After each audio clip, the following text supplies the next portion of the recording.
안녕하세요. 오늘 272번째 시간이네요. 사도행전 3장과 4장의 말씀을 함께 나누도록 하겠습니다. 여러분, 사도행전의 핵심 주제 구절 기억나시나요? 1장 8절 말씀이었죠. 오직 성령이 너희에게 임하시면 너희가 권능을 받고 예루살렘과 온 유대와 사마리아와 땅끝까지 이르러 내 증인이 되리라.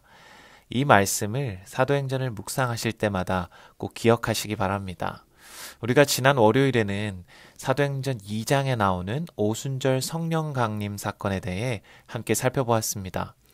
오순절 마가 다락방에 모여 기도하는 120명의 제자들에게 예수님께서 약속하신 성령 하나님을 보내주셨습니다. 하늘로부터 강한 바람 소리 같은 소리가 온 집에 가득하고 마치 불의 혀같이 갈라지는 것이 각 사람의 머리 위에 임하고 모두가 성령의 말하게 하심을 따라 다른 언어로 하나님의 큰 일을 말하기 시작했죠. 1장 8절 서두에 오직 성령이 너희에게 임하시면 이 말씀이 성취되는 장면이었습니다. 자, 그 다음은 무엇이죠? 너희가 권능을 받고, 자, 오늘 본문은 이 성령의 권능, 능력, 이것이 나타나는 장면인데요. 바로 베드로와 요한이 성전 앞에서 구걸하던 앉은뱅이를 고치는 기적이 나타났습니다.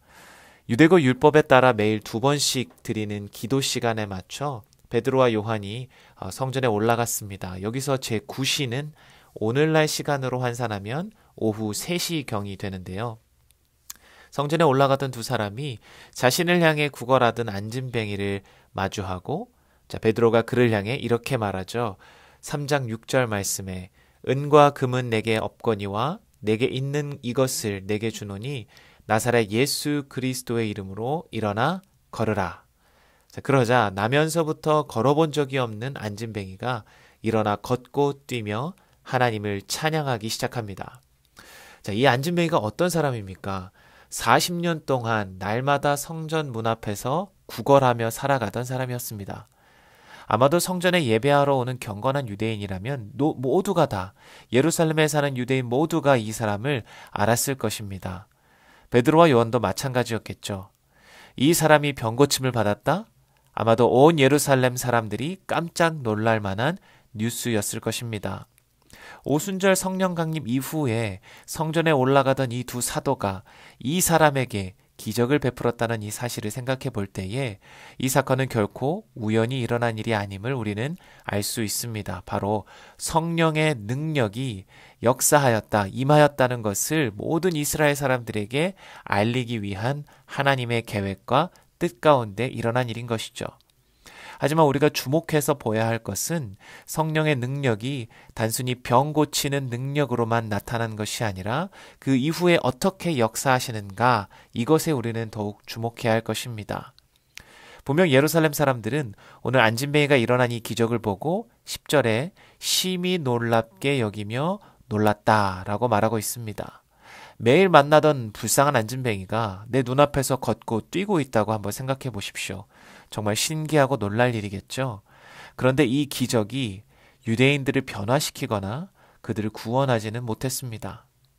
그저 이 기적을 본 사람들의 반응이 놀라움이었다, 이 정도였죠. 그때 놀라는 백성들을 향해 베드로가 이렇게 말하기 시작합니다. 12절 말씀에 이스라엘 사람들아, 이 일을 왜 놀랍게 여기느냐? 우리 개인의 권능과 경건으로 이 사람을 걷게 한 것처럼 왜 우리를 주목하느냐? 자, 여기서 첫 번째는 앉은뱅이를 일으킨 사건 자체가 그렇게 놀랄 일이 아니다라는 베드로의 반응입니다. 그도 그럴 것이 이미 예수님께서 살아계실 당시 사역하실 동안 수많은 병자들을 낫게 하고 앉은뱅이를 일으키시며 심지어 죽었던 나사로도 살리지 않으셨습니까? 기적 그 자체가 그렇게 놀랄 일이 아니라는 것이죠. 두 번째는 이것이 나의 능력으로 한 것이 아니다라고 강조하고 있습니다. 그러면서 이스라엘 백성들이 저지른 죄를 지적하죠. 바로 예수님을 십자가에 못 박아 죽인 죄. 너희들이 십자가에 내어준 그 예수로 말미암아 그 믿음이 이 사람을 낫게 하였다라고 베드로가 16절에 말씀합니다. 자, 여기서 예수의 이름이 또는 예수로 말미암아 난 믿음이 낫게 하였다라는 표현은 이것이 어떤 주문과 같이 그냥 외우기만 하면 이러한 일들이 일어나는 것이 아니라 이 능력의 주체가 바로 예수님이라는 것을 강조하고 있는 말씀입니다. 그저 베드로 자신은 이 예수님의 능력을 나타내는 도구요, 믿음이라는 통로를 통해 사용을 받은 것에 불과하다는 것이죠. 여기서 베드로가 증언하는 이 예수의 이름의 능력, 이것이 바로 성령의 능력입니다. 베드로가 계속해서 강조하는 것이 무엇입니까? 능력과 기적, 그 사실이 아니라 바로 예수 그리스도임을 우리는 알 수 있습니다. 이스라엘 사람들이 놀라고 궁금해하는 것은 기적 그 현상 자체였지만 베드로는 그것을 통해 예수님을 전파하고 있습니다. 그리고 그들을 향해 회개를 촉구하고 하나님의 뜻과 선지자의 예언을 말씀하고 있는 것이죠. 그리고 그 유대인들을 향해 죄를 회개하고 예수 그리스도를 믿으라라고 복음을 선포하고 있습니다. 이 복음의 메시지를 들은 사람들은 어떻게 되었습니까? 본문 4장 4절에 말씀을 들은 사람 중에 믿는 자가 많으니 남자의 수가 약 5천이나 되더라. 네, 기적을 본 사람들은 그냥 놀라기만 했습니다. 하지만 그들 중 말씀을 들은 사람 중에는 5천 명이나 회심하는 놀라운 성령의 역사, 성령의 능력이 나타났던 것이죠. 바로 이것이 오늘 본문이 증거하고 있는 성령의 진짜 능력입니다. 사람을 변화시키고 영혼을 변화시키는 그 말씀의 능력. 이 능력이 베드로의 믿음과 예수 그리스도의 이름 그리고 그 말씀의 증거를 통해 오늘 나타나고 있는 것입니다. 청년들과 상담을 하다 보면 간혹 이렇게 이야기를 하는 친구들을 만납니다. 성경의 내용이 다 이해는 되는데 믿어지지 않는다고 말하는 친구들이죠. 그리고 덧붙여 하는 말이 목사님, 제가 진짜 기적을 한번 경험하면 저 진짜 믿어질 것 같아요. 이렇게 말하죠. 마치 부활하신 예수님을 만났다는 다른 제자들의 말을 믿지 못한 채 직접 못자국에 손을 넣어봐야만 내가 믿을 수 있겠다라고 말하던 도마가 떠오르시지 않나요? 혹시 여러분 중에서도 하나님께서 행하시는 어떤 기적을 경험해야만 내가 진짜 믿어질 것 같다라고 생각하는 분이 계십니까? 성경은 여러 모양으로 끊임없이 우리에게 말씀하십니다. 기적은 복음의 통로가 될 수는 있지만 반드시 기적을 경험한다고 해서 믿음이 생기는 것이 아니다. 만약에 진짜 그렇다면 예수님께서 사역하시는 동안 기적을 본 수많은 사람들이 다 믿고 제자가 되었어야 하겠죠. 오병이어의 기적을 경험한 사람이 남자만 5천 명이나 되었는데 예수님이 설교를 듣고 나서 그 5천 명이 넘는 사람들 중에 12명의 제자를 제외하고는 다 예수님을 떠나갔습니다. 예수님께서 기적을 가장 많이 베풀었던 고울들을 향해 회개하지 않는 그들의 모습을 보시며 강하게 책망하셨던 것을 여러분 기억하시기 바랍니다. 기적 그 자체에는 사람을 변화시키는 힘이 없다는 것이죠. 사람을 변화시키는 것은 어떤 기적이나 놀라운 현상이 아니라 바로 예수 그리스도의 이름, 그분의 말씀, 바로 성령의 능력이 사람을 변화시키고 영혼을 구원한다라는 것입니다. 성령의 능력으로 나타나는 여러 현상들, 기적들은 그저 도구에 불과하고 진짜 핵심은 바로 예수 그리스도, 그분의 말씀, 그분 자체라는 것이죠.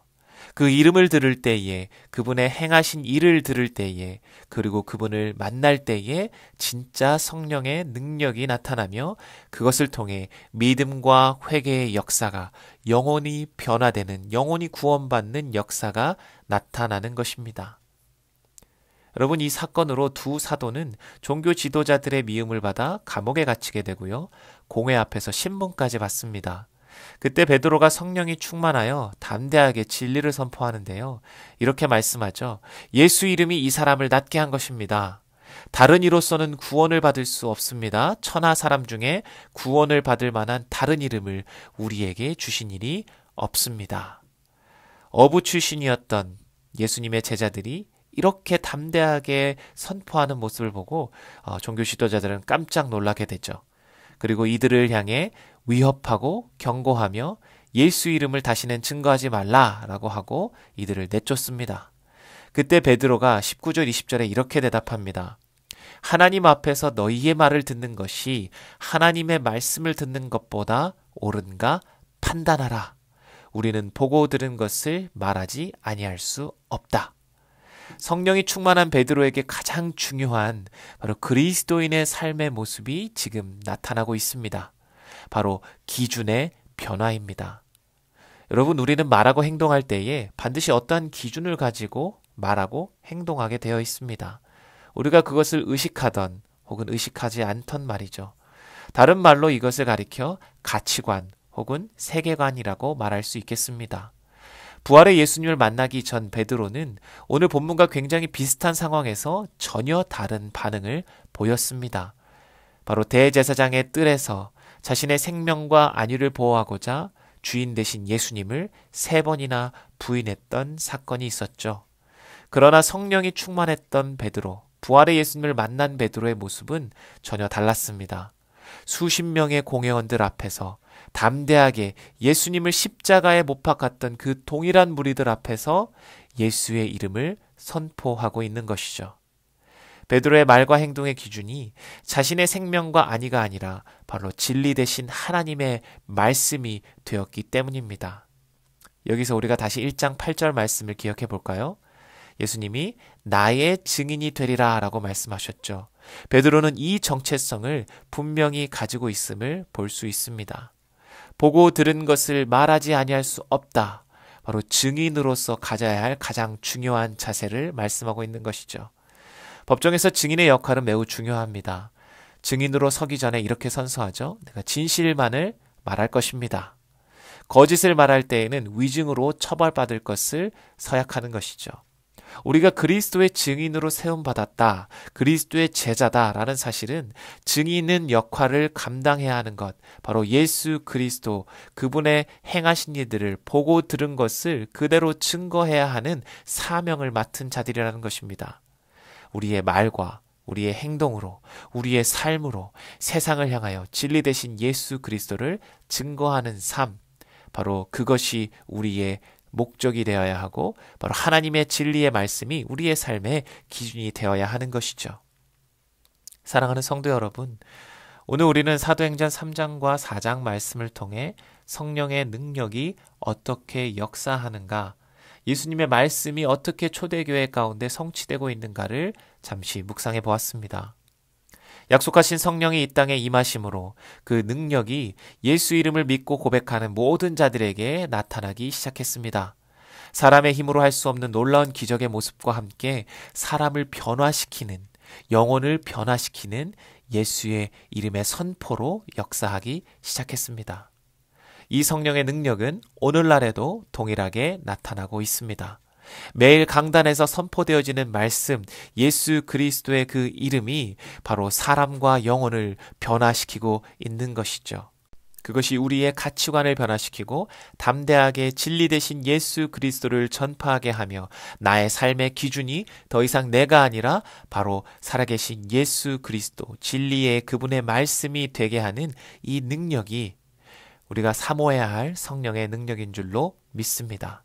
이 능력을 통하여 예수 그리스도의 증인으로 땅끝까지 주님을 전파하며 나아가시는 우리 모든 세교회 성도님들이 되시기를 주님의 이름으로 간절히 축복합니다. 함께 기도하시겠습니다.